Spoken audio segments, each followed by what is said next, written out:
Hello everyone, welcome to Royal Classes. This is the fourth lesson of our geography topic latitude and longitude. अगर आपने वो पहले 3 lessons नहीं देखे हैं तो आप वो तीनों लेसन्स पहले देख लीजिए, क्योंकि ये जो लेसन्स हैं ये एक कंटिन्यूएशन है. मतलब जो पार्ट 1 उसके बाद पार्ट 2 पार्ट 3 तो ये सब रिलेटेड हैं. तो ये मेरा पर्सनल सजेशन है कि आप इसको सीरियली देखिए. पहले पार्ट 1 उसके बाद part 2 then part 3 then part 4 then part 5. Okay, so without delay let's start. पहले के 3 लेसन्स में हमने डिस्कस किया था about latitudes, then the heat zones जो कि लैटिट्यूड के साथ बहुत रिलेटेड हैं, देन लॉन्गिट्यूड, और लॉन्गिट्यूड के साथ हमारा जो टाइम होता है, जैसे कि सारे कंट्री का जो टाइम होता है सब अलग अलग टाइम जोन फॉलो करते हैं. तो अभी हम वो डिस्कस करेंगे इन रिलेशन विथ लॉन्गिट्यूड्स. तो अभी देखते हैं स्टैंडर्ड टाइम जोन्स. देखिए, जो सारे कंट्रीज़ हैं, सारे कंट्रीज़ को ये राइट दिया गया है कि वो अपने हिसाब से स्टैंडर्ड टाइम जोन, मतलब स्टैंडर्ड टाइम वो अपने लिए सेट कर सकते हैं. क्यों? देखिए, क्योंकि सारे जो कंट्रीज़ हैं, मान लीजिए एक कंट्री यहाँ पे है, एक कंट्री यहाँ पे है, इसके कुछ अपने लॉन्गिट्यूड्स होंगे, इसके कुछ अपने लॉन्गिट्यूड्स होंगे. तो दोनों का अगर हम टाइम सेम लेते हैं तो बहुत प्रॉब्लम होगा. तो इसलिए क्या राइट दिया गया है. देखिए, सारे कंट्री को राइट दिया गया है कि वो अपने हिसाब से टाइम जोन चूज़ कर सकते हैं. मतलब ये कंट्री वो अपने हिसाब से टाइम जोन सेट करेगा, ये कंट्री जो है वो अपने हिसाब से टाइम जोन सेट करेगा. ओके, लेकिन कुछ ऐसे भी कंट्रीज़ हैं जो मल्टीपल टाइम जोन्स अपने लिए प्रिफर करते हैं. फॉर एग्जाम्पल देखिए, मान लीजिए एग्जाम्पल हम लोग लेते हैं यूएसएसआर का. यूएसएसआर का जो विड्थ है वो बहुत बड़ा है. अभी यूएसएसआर तो नहीं है, अभी ये रशिया है. जब यूएसएसआर था, मतलब union of Soviet socialist Republic, जिसको हम सोवियत रूस भी बोलते थे, तो 1991 में ये टूट गया और 15 न्यू कंट्रीज़ बने, जिसमें से जो सबसे बड़ा कंट्री है वो है रशिया. तो यूएसएसआर बहुत बड़ा था. अराउंड 11 आवर्स का डिफरेंस रहता था उसके 2 एंड्स में. इसको समझने के लिए मैं एक इजी एग्जांपल देती हूँ. इंडिया देखिए, जैसे कि अगर हम इंडिया का मैप बनाएंगे रफली, तो जो एक्सट्रीम ईस्ट में है वो है अरुणाचल प्रदेश, और जो एक्सट्रीम वेस्ट में है वो है गुजरात. तो पहले देखिए, अरुणाचल प्रदेश जो है वो एक्सट्रीम ईस्ट में है और सनराइज़ जो है वो ईस्ट की तरफ होता है. तो पहले अरुणाचल प्रदेश में सनराइज़ होगा, फिर यहाँ, फिर यहाँ, फिर यहाँ, धीरे धीरे जब ये गुजरात में जब सनराइज़ होगा तो ऑलमोस्ट 2 आवर्स का गैप रहता है. तो इंडिया के 2 एक्सट्रीम्स में अगर हम देखें तो करीबन 2 घंटे का टाइम गैप रहता है बिटवीन अरुणाचल प्रदेश एंड गुजरात. तो ये जो टॉपिक है इंडिया से रिलेटेड, इसको हम अच्छे से डिस्कस करेंगे जब हम इंडिया का स्टैंडर्ड टाइम पढ़ेंगे. अभी के लिए बस इतना ही याद रखिए, इंडिया एक ही टाइम जोन फॉलो करता है. वो क्यों करता है हम उसको बाद में डिस्कस करेंगे. तो देखिए, अभी हम रशिया के बारे में बात करते हैं. जो रशिया है उसका साइज़ बहुत बड़ा है. ओके, रशिया का साइज़ बहुत बड़ा है, और ये जो बड़े साइज़ होने के वजह से देखिए, जब ये यूएसएसआर था, दोनों एक्सट्रीम में 11 आवर्स का टाइम गैप रहता था. लेकिन अभी ये रशिया है, रशिया भी बहुत बड़ा है, दुनिया का सबसे बड़ा कंट्री एरिया वाइज रशिया है. तो अभी भी 9 आवर्स का गैप रहता है. तो 9 आवर्स में अगर हम एक ही टाइम जोन सेट करते हैं, मतलब यहाँ पे ले जाएंगे एक टाइम जोन, तो इधर 4.5 आवर्स का गैप हो जाएगा, इधर 4.5 आवर्स का गैप हो जाएगा, जो कि बहुत प्रॉब्लमेटिक है। तो रशिया क्या करता है, देखिए अपने कंट्री को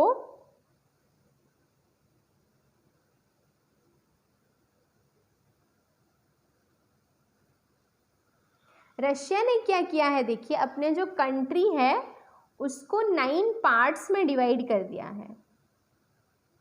ओके, तो ये जो प्लेस होंगे, यहाँ पे जो पीपल होंगे वो एक टाइम जोन फॉलो करेंगे, यहाँ पे जो पीपल होंगे वो एक टाइम फॉलो करेंगे, यहाँ पे जो पीपल होंगे वो एक टाइम फॉलो करेंगे। ओके, अभी सबके माइंड में एक क्वेश्चन आ रहा होगा, स्टैंडर्ड टाइम क्यों चाहिए, सब अपना टाइम क्यों फॉलो नहीं कर सकते? क्योंकि अर्थ के सभी प्लेस के ऊपर लॉन्गिट्यूड्स हैं, इमेजिनरी लाइंस हैं, तो सब अपना अपना टाइम क्यों फॉलो नहीं कर सकते? क्यों हमें एक स्टैंडर्ड टाइम चाहिए? तो समझते हैं कि क्यों हमें एक स्टैंडर्ड टाइम चाहिए। देखिए स्टैंडर्ड टाइम का एप्लीकेशन है, मान लीजिए ये एक कंट्री है, ये सारे लॉन्गिट्यूड्स हैं, मान लीजिए ये एक सिटी है, ये एक सिटी है, ये एक सिटी है, ये एक सिटी है। ओके, जस्ट एग्जाम्पल ले जाते हैं, सपोज कोलकाता के जो रेसिडेंट्स हैं वो बोलेंगे कि हम अपना टाइम फॉलो करेंगे, मतलब कोलकाता के ऊपर जो लॉन्गिट्यूड पास कर रहा है उसी का टाइम फॉलो करेंगे।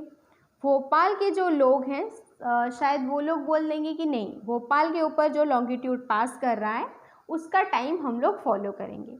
तो देखिए इसमें प्रॉब्लम क्या होगा, जब हम किसी जगह ट्रैवल करेंगे, चाहे वो छोटी से छोटी भी डिस्टेंस हो, जब भी हम कोई एक सिटी से दूसरी सिटी में ट्रैवल करेंगे तो हमें हमेशा अपना जो क्लॉक है उसको एडजस्ट करना पड़ेगा, क्योंकि कोई भी प्लेस का जो टाइम है वो सेम नहीं होता। दो प्लेसेस के टाइम कभी सेम नहीं हो सकते, क्योंकि जो दो प्लेसेस हैं, दो प्लेस के ऊपर जो लॉन्गिट्यूड है अलग अलग हैं, और ये जो टाइम है वो कम्प्लीटली डिपेंड करता है लॉन्गिट्यूड के ऊपर। तो देखिए जैसे लॉन्गिट्यूड डिफरेंट है तो टाइम भी डिफरेंट होगा। तो अभी हम सबका टाइम याद नहीं कर सकते, मतलब तो ये जो कन्फ्यूज़न है, और इसमें प्रॉब्लम होगा हमारा जो ट्रेन जर्नी है, इसमें सबसे बड़ा कन्फ्यूज़न क्रिएट करेगा। तो अभी के लिए देखिए इस कन्फ्यूज़न और इस प्रॉब्लम को हैंडल करने के लिए क्या किया जाता है, सारे कंट्री अपना अपना एक स्टैंडर्ड टाइम सेट कर देते हैं। तो जैसे कि रशिया,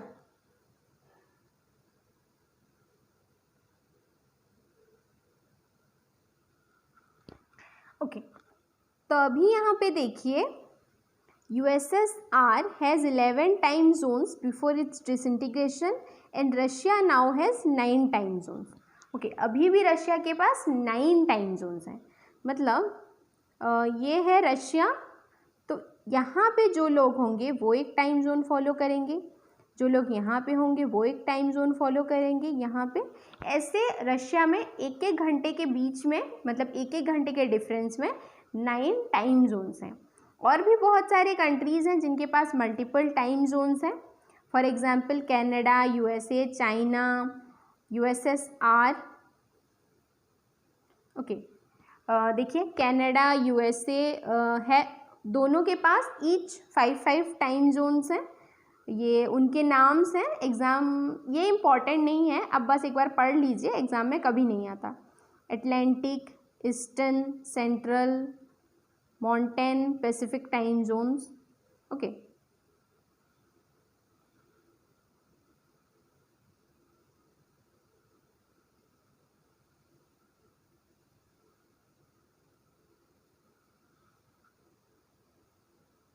ये एक बहुत इम्पॉर्टेंट टॉपिक है, इंटरनेशनल डेटलाइन, IDL। तो जो फर्स्ट लेसन था इसके बारे में हमने एक ब्रीफ डिस्कशन किया था। देखिए ये अर्थ है और ये जो लाइन है ये है हमारा 0 डिग्री लॉन्गिट्यूड, जिसको हम प्राइम मेरिडियन और ग्रीनविच मेरिडियन भी बोलते हैं। तो यहाँ से अगर इसके ऑपोजिट तक पहुँचेंगे तो वो हो जाएगा 180 डिग्री, और ये राइट हैंड साइड है तो ये हो जाएगा ईस्ट। और इधर से भी हम यहाँ तक इसके ऑपोजिट तक पहुँचेंगे तो ये हो जाएगा 180 डिग्री वेस्ट। लेकिन अर्थ एक स्फीयर है, फ्लैट नहीं है। अगर फ्लैट होता तो ये 0 डिग्री होता, ये 180 डिग्री ईस्ट होता, ये 180 डिग्री वेस्ट होता।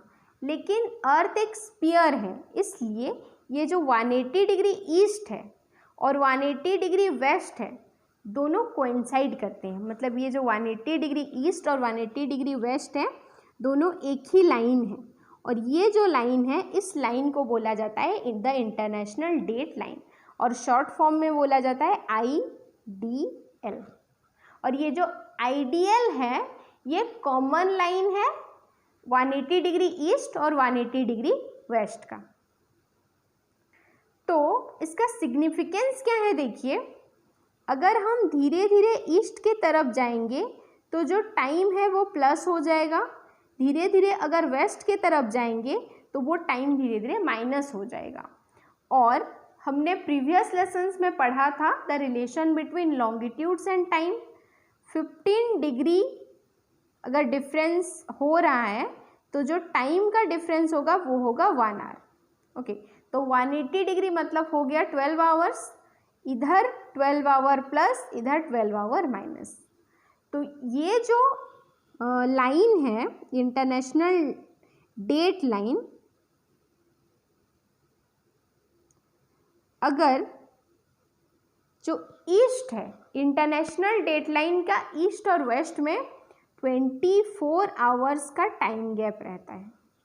ओके, तो ईस्ट और वेस्ट में इंटरनेशनल डेट लाइन, तो अगर कोई भी इंटरनेशनल डेट लाइन को क्रॉस कर रहा है तो होगा क्या, इधर वो 24 आवर्स आगे चला जाएगा डेट वाइज और 24 आवर्स वो पीछे चला जाएगा। उसको थोड़ा डिटेल्स में देखते हैं।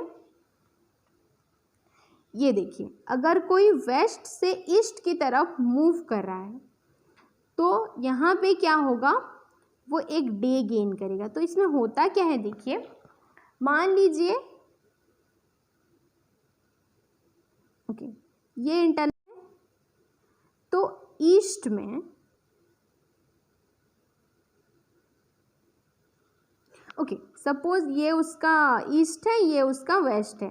तो इसमें होता क्या है देखिए, अगर यहाँ पे संडे है तो यहाँ पे सैटरडे होगा। पूरा 24 आवर्स का गैप रहता है। अगर यहाँ पे संडे 6 AM है तो यहाँ पे सैटरडे 6 AM होगा। ओके, तो पूरा 24 आवर्स का गैप रहता है बिटवीन ईस्ट एंड वेस्ट। तो यहाँ पे अगर 2 तारीख है तो यहाँ पे फर्स्ट रहेगा, मतलब 1 तारीख रहेगा।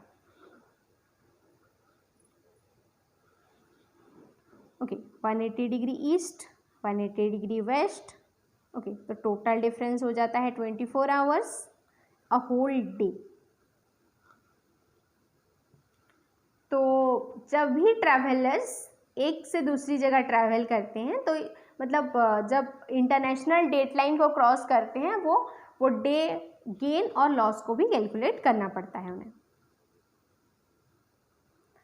ओके,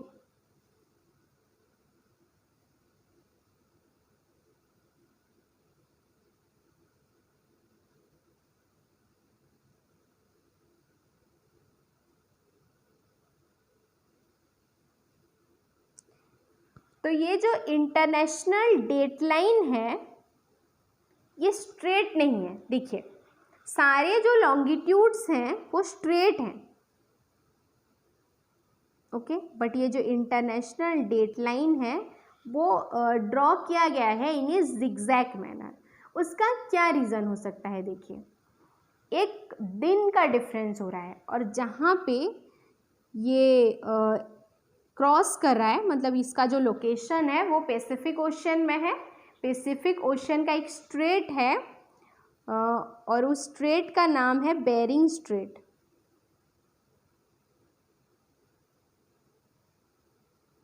ओके, पैसिफिक स्ट्रेट का मतलब होता है, STRAIT स्ट्रेट का मतलब होता है a narrow passage of water. Okay, एक नेचुरल कैनल बोल सकते हैं जो दो बिगर वाटर मासेस को कनेक्ट करता हो, एक नेचुरल कैनल टाइप का है। तो बेरिंग स्ट्रेट एक स्ट्रेट है जहाँ से ये पास कर रहा है और इसके दोनों तरफ ईस्टर्न साइड